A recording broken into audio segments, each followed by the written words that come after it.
Assalamu alaikum. We begin with Allah's name, the most gracious, the most merciful. May Allah's blessings and peace be upon His beloved Prophet alayhi salatu wassalam. For centuries now, Muslims have been researching and studying the Prophet's biography without a proper visual aid. And by this I mean something that shows the topography, i.e. the features and layout of the city as it was during that age. Now, after nearly a decade of working on the Prophet's biography, alayhi salatu wassalam, I am honored to present to you Mecca at the dawn of Islam. I pray that it becomes of great benefit to educators and researchers, both Muslims and non-Muslims, interested in this time period. The holy city's borders are beyond just the town around the Kaaba, but rather also holds within them Mount Arafat, Mount Hira, and Mount Thor.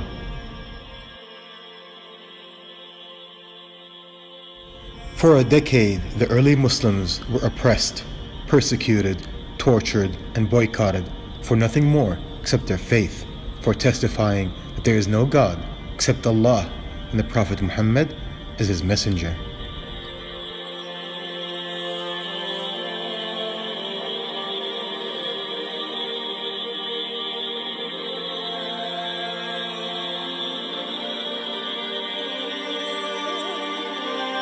To the east of the city, we see the location of Mount Arafat, with Ghar Thor or Cave Thor to its west, just north of the city, and to the east and northeast we see where Mina is, and above it, the Cave of Hira.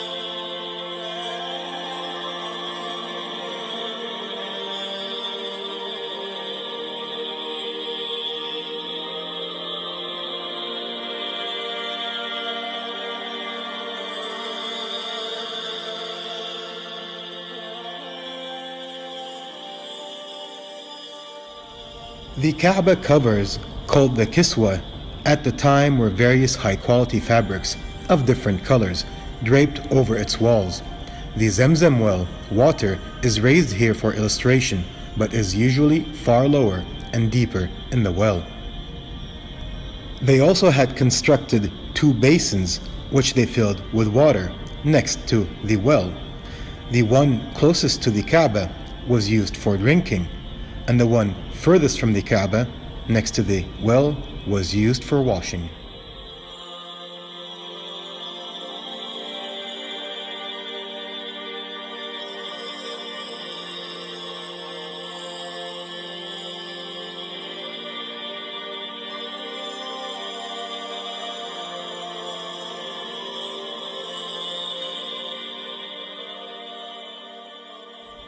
The southern half of Mecca had the homes of the two most prominent companions of the Prophet Muhammad والسلام, Abu Bakr as-Siddiq radiyallahu anh, the first of the rightly guided caliphs, whom even prior to Islam was the Prophet's closest companion.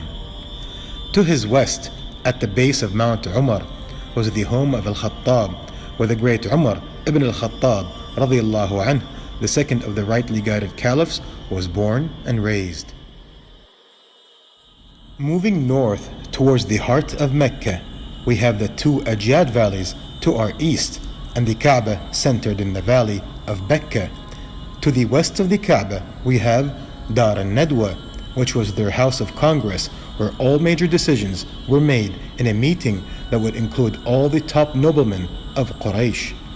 To the south of the Kaaba, we see the home of Hani radiyallahu anha, which was where the Prophet Muhammad والسلام, was awakened and taken on the miraculous journey of Al-Isra and Mi'raj.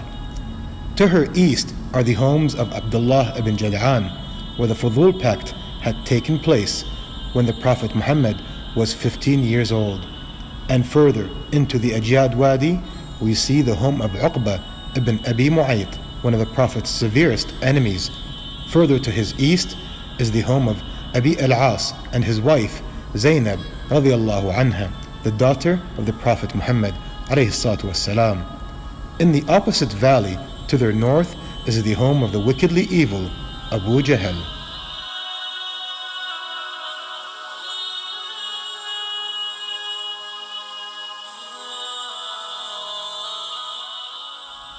Slightly to their north, we see the famous house of Al-Arqam radiallahu anhu at the base of the Safa hill, which served as the Muslim secret university where they can learn Islam and the Quran without being tortured.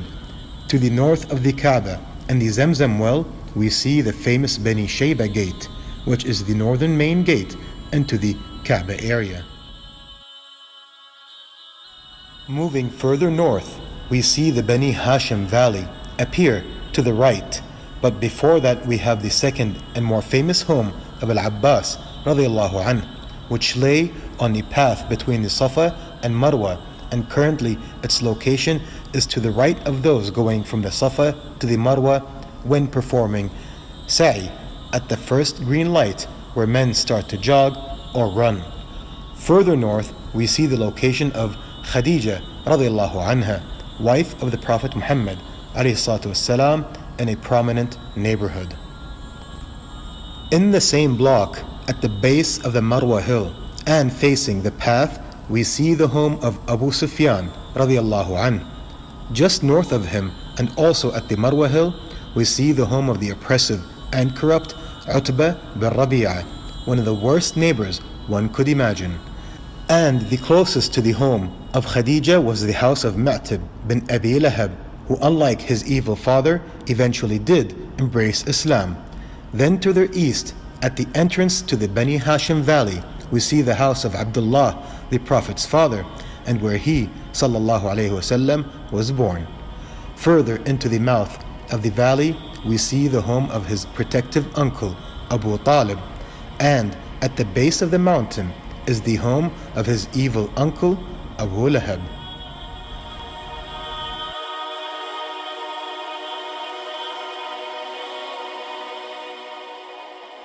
Moving further north, we approach the entrance to the Bani Amr valley, and at the base of the mountain, just south of its entrance, lay the properties of Al-As bin Sa'id, father of Sa'id ibn Al-As radiyallahu anhu.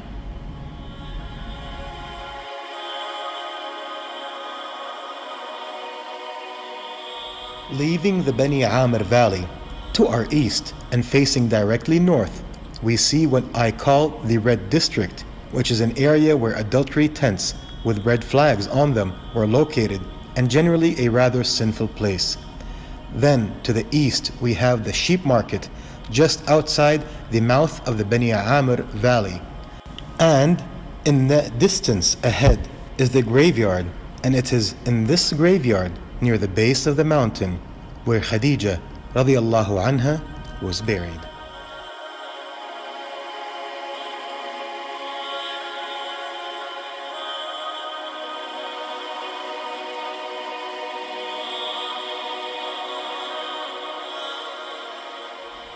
From this beautiful, informative view, we can see the key mountains of Mecca.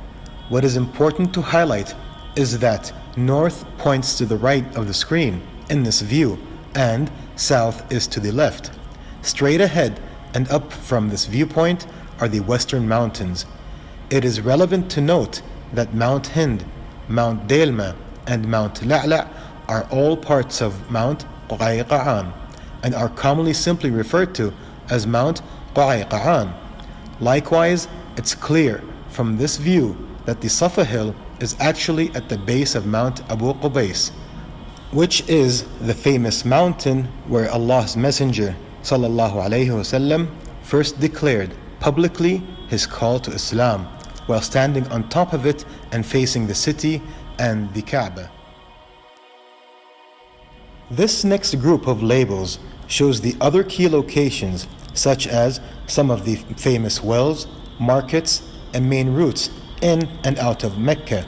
Of relevance to highlight is that it is the northern route to the right of the screen, which forks into two routes, one of which curves eastward, then back south like a U-turn behind the mountains below, and leads to Mount Arafat. If one does not follow this eastern curve south, then they end up face to face with Mount Hira. This final group of labels from this view shows the main neighborhoods based on tribal distribution. While some clans were more dispersed, here are the main areas that belong to some of the main branches of the tribe Quraysh. Both Ajyad valleys belonged almost completely to the formidable Bani Makhzum branch, and to their north is the Bani Hashim stronghold, where the Muslims were boycotted. It is there that they were trapped and remained on high security alert for 3 intensely oppressive and difficult years. There they endured severe hunger and isolation until the boycott ended. Bani Uday had initially lived in the area between the Safa hill and the Kaaba, but after several clashes with other clans, they became allied with the formidable Bani Saham clan and relocated, with most going to the area at the base of Mount Umar and a few at the base of the mountain in the Hujun Valley, which leads westwards towards the Fatima Valley.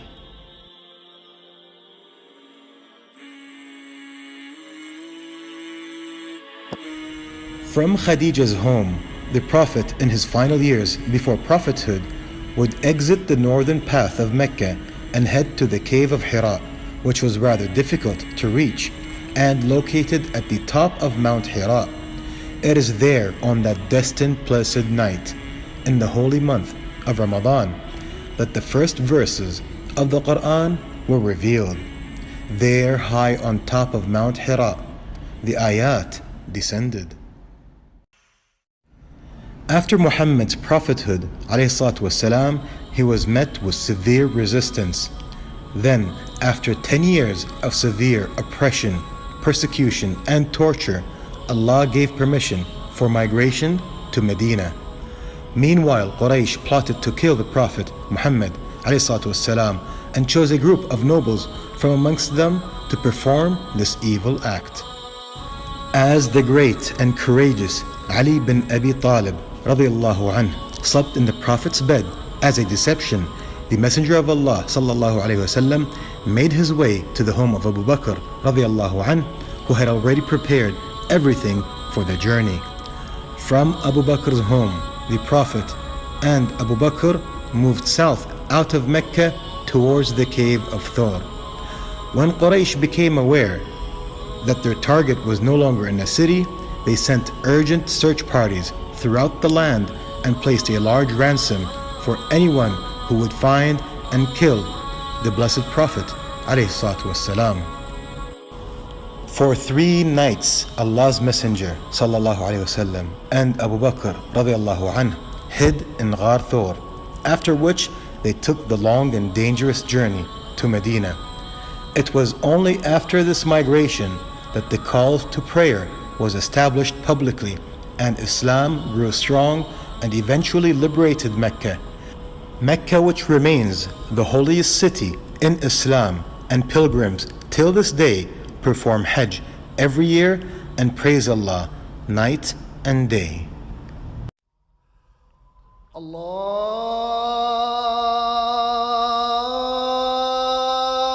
Allahu Akbar,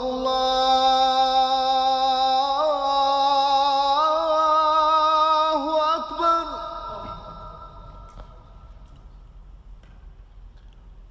Allahu Akbar,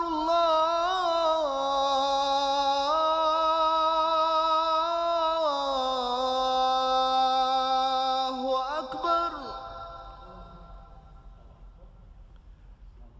Ashhadu an la ilaha illallah.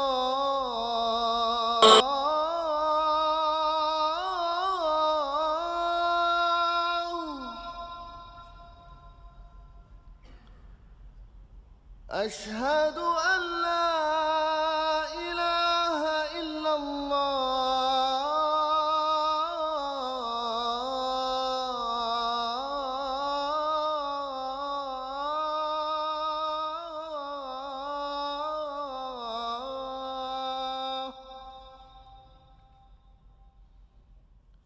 أشهد أن محمدًا رسول الله.